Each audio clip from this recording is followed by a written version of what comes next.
Hey all, this is Owen to Boku coming at you with another movie review today, and the movie I'm bringing you today is B Movie, as you can see. Well, for once in my life, in the middle and no glare. One of the things about the sun being where it is right now. But anyway, B Movie is what I'm going to talk about, and I must admit, when I first saw B Movie, I, personally, when I looked at it, it didn't look that impressive. It didn't look that great. I mean, I am a big fan of Jerry Seinfeld, and Renee Zellweger's all right. But when I saw it, I'm like, it wasn't that great of a thing to begin with. But I mean, I did enjoy it for what I had. Easy, Zola. My dog Zola's with me. Apologies. But it didn't seem like that good of a movie, and then it seemed like cornballish, all the different things that were taking place. So it just seemed to be whatever it needed to. And when I take a look at it now, when I just recently watched it, because I basically watched it for the first time. This movie's been in my family for a few years, and I didn't know. And I'm like, I'll take it with me. I'll watch it and give it the good old college try, as I do say. And it turned out to be a lot better movie than what I expected. I mean, B movie is just really, really good, and it's like it's got a lot of good stuff to go along with it. Let's see. From what I know and from what I can also tell you, B movie is just a film where it's about this bee named Barry B. Benson, Jerry Seinfeld's character there, if you can see him on the cover. And Barry B. Benson is a bee where, he's like excited to join the hive. He's excited to just, be a bee and do the stuff that they've been. And then all of a sudden, it's like he just sees how, like, during a day conference where they're talking about how their, days and lives are so short. Like, they've only been alive for a few weeks, which if it's like a bee, it can happen. And it's like, it's just a hilarious sort of thing. And the funny thing is, when you bring it into him, he's just like, hey, this is what our life's gonna be. I was all happy about this, but now it's just gonna be me making honey and living in the hive and never leaving it, and like he's thinking it's gonna be, downtrodden and dumb. And like what happens is he sees these I forget what they're called, but they're called the pollen squad or something like that, but they're called that because they're the ones that go out to pollinate the bees, or pollinate the bees, sorry, pollinate the flowers using the bees. And I mean, they just go out to basically do what they need to do, and to make the hive survive and thrive and everything. And they're basically just going to do their job, but they go out in the world, they go to do free things, and they're basically free bugs. They're not bound to the hive just making the honey. They make sure it gets there.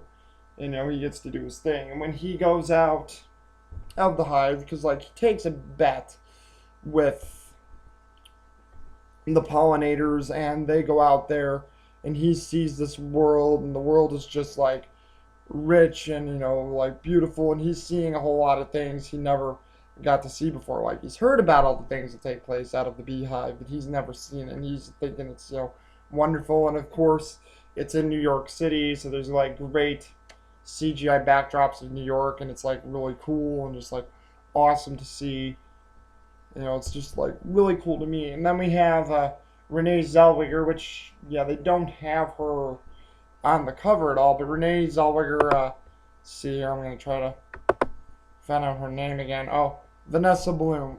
Vanessa, who's voiced by Renee Zellweger, actually finds Barry because Barry, like, at some point gets hit with a tennis ball. He gets farther from the hive. It starts to rain.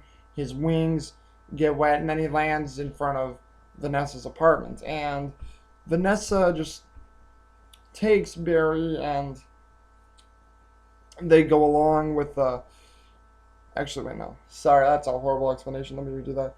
She basically finds Barry after her boyfriend, Ken, is trying to squash him because he's allergic to bees, and then, like, she saves him, and like from being squashed, she lets him out into a flower pot. But then he's like Barry's still hanging around there because he wants to thank her, and then he goes into her apartment again, and he thanks her for saving his life.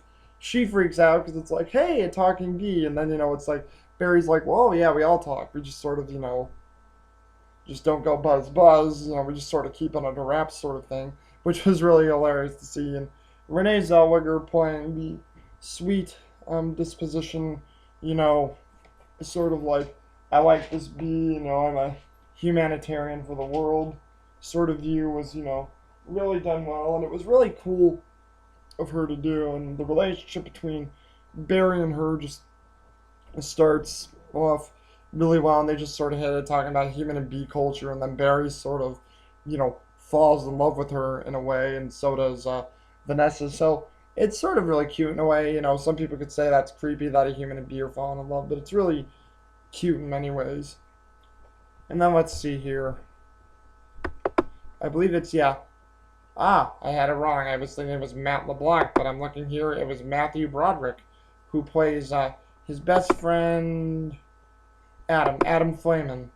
And his best friend Adam was like him. They were in the same graduating class, and I guess they're cousins, one of the many thousand cousins from the same Queen and Hive. It's really funny to hear them talk about family bee mechanics. But anyway, his many cousin of thousands and best friend Adam Flavman is voiced by Matthew Broderick, and he's basically very happy to just be a part of the Hive and work and do the best job he can possible. And Matthew Broderick plays it well, and considering how it is, Matthew Broderick and Jerry Seinfeld actually do have a lot of chemistry. Their humors are similar, and they're both sarcastic with one another. Sorry, and it comes off just really well. And Adam, is just happy doing whatever he does for the Hive, and he's like the nerdy jock who will accept whatever he can. And Barry's more free spirited, but Adam is always there to back Barry up when Barry finds out some weird truths about honey outside the beehive. Adam is, just like there supporting him, even though he's telling Barry it's a bad idea, he shouldn't do that.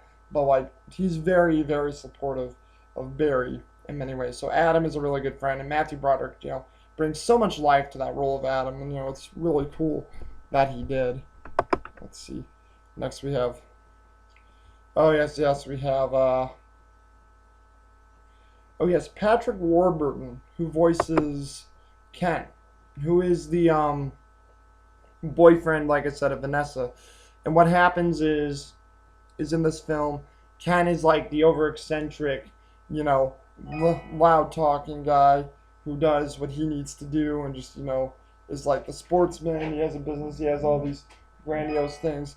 Ken really is like a dweeb. He really comes off as a dweeb, and Patrick Warburton plays that so well, like this dweeb, like sportsman jock. And like Patrick Warburton also does a ton of yelling, but once again, if you know Patrick Warburton from Seinfeld, Emperor's New Groove, which I'll get to somewhere down the line, probably I'll do TV show reviews too at some point as well. And basically,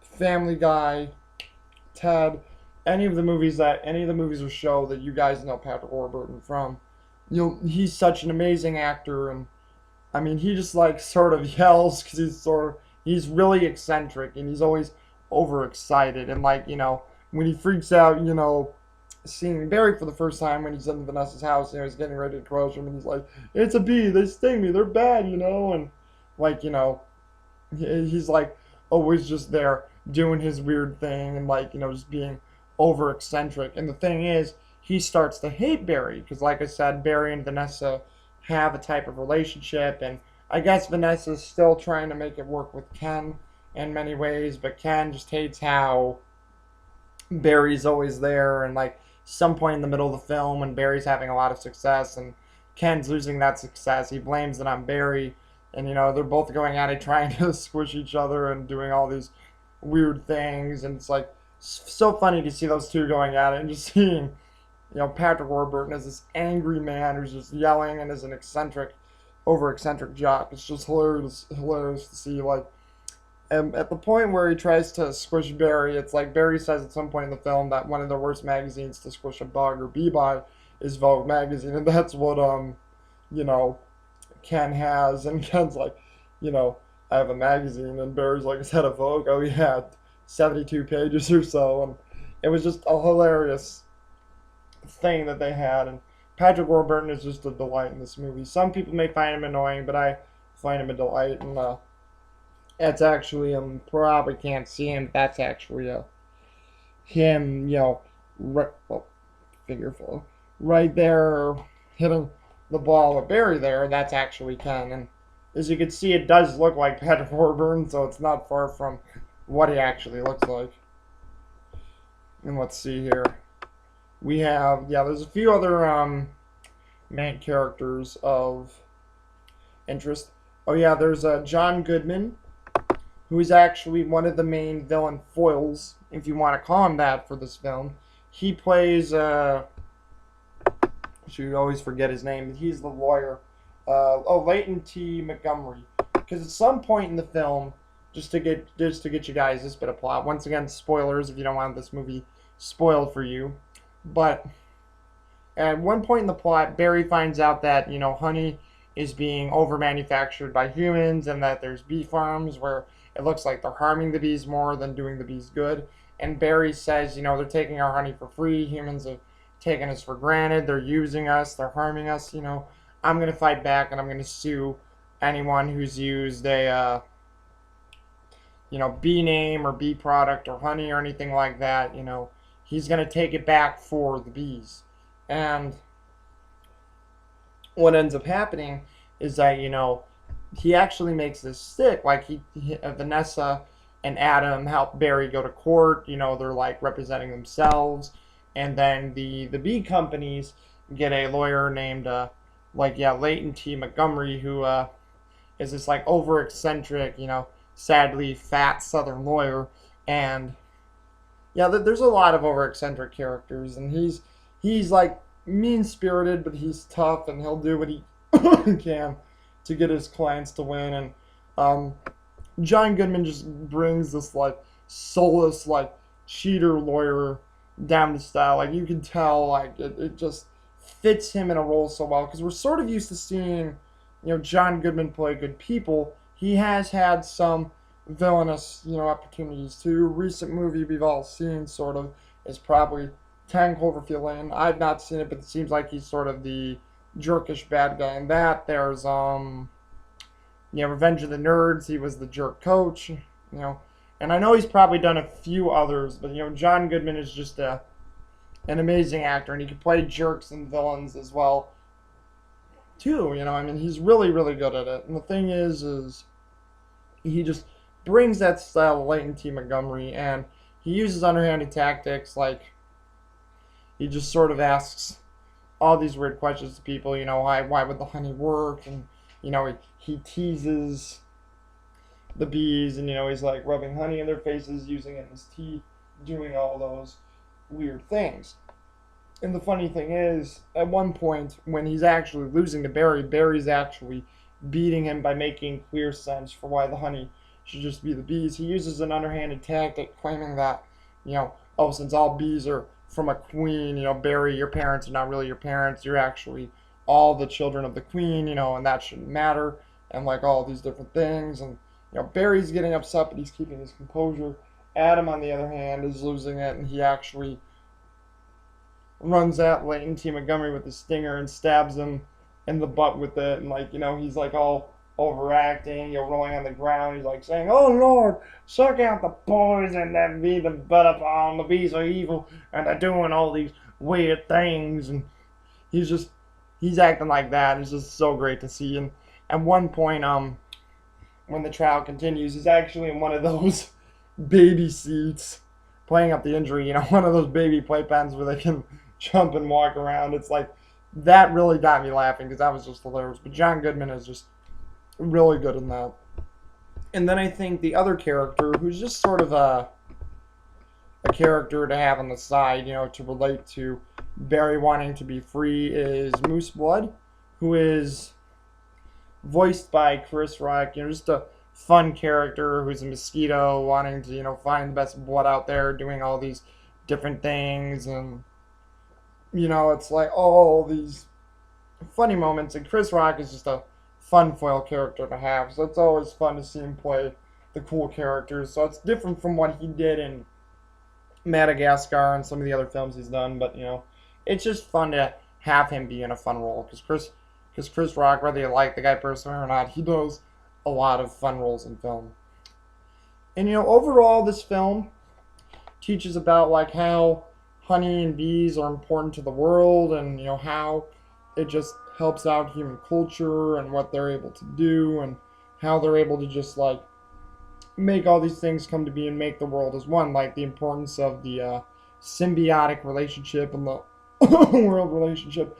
So it's got a great message. Once again, the visuals they used in this too were really great. It's just great visuals, great 3D animation. Once again, you guys know I'm more of a 2D guy, but I have to say, you see movies like this and then you say, well, 3D actually is good. I really do want them to make more 2D films again, but that's just me. I've always been a huge fan of the 2D art style, and 3D CGI has always come second to me. But other than that too, I think a great score by I believe it's Rupert Gregson Williams. Another great score by him. He's done a lot of DreamWorks films, and he does a lot of really good scores. So it's good to see another good score made by him for B movie. And let's see here. Oh yes, there's also tons and tons of cameo appearances in this movie. You have like, let's see, I think I got some of them right here. Let's see, hold on. Yeah, there's a Kathy Bates and Barry Levinson who play Barry's parents. You have Larry King who plays B. Larry King. So sort of like in Shrek, he's taking on the role of once again another DreamWorks film. And it's funny just to see how they get Larry King to participate in these movies and voiceovers. A great cameo by Ray Liotta when he's on the stand being sued for the honey that's in his name, and he's acting like a psychopath, which is funny. Sting's cameo for just his name is great. Let's see. Oh yeah, there's also Oprah Winfrey, which shocked me. She does Judge Bumbleton. That was just funny that they got Oprah Winfrey to participate in this movie for that role. So I thought that was cool. Yeah, there's also Rip Torn, who does Lulo DeLuca, who's like the main general of the pollinating squad, which is funny to just see. And then oh yeah, too, there was Michael Richards, who was also a part of his I think one of their friends named Bud Ditchwater, who was actually just really cool. And then oh yeah, Mario Joyner was also in here too. So there's just a ton of cameos, and I mean it's just so awesome to see how many cameos are just in this thing alone, and it's really just cool to see. And I mean they did a great job on B movies. So what I would say, guys, is if you have a chance, I would definitely check this out, because great voice cast, fun movie. I mean it's not a like once again great, astounding, changing movie, but it is a beautiful film, and I would suggest that you all see it. Given what I've told you a little bit about the plot and the characters, I would suggest seeing this film, because once again, it's a beautiful movie, it's a good movie, it's entertaining most importantly, and it's probably a good gem that DreamWorks had that probably didn't get enough credit as it should have been. But of course, when you look at the stuff that they came out shortly after B movie, Kung Fu Panda, Rise of the Guardians, How to Train Your Dragon, that series as well. I mean, those series have really made DreamWorks a standout thing. So I mean, check it out and see what you think, and just leave comments in the section below, or anything if you want to tell me about any stuff. All right. Okay, this is 012 Boku. I'll see you guys again, hopefully for another review.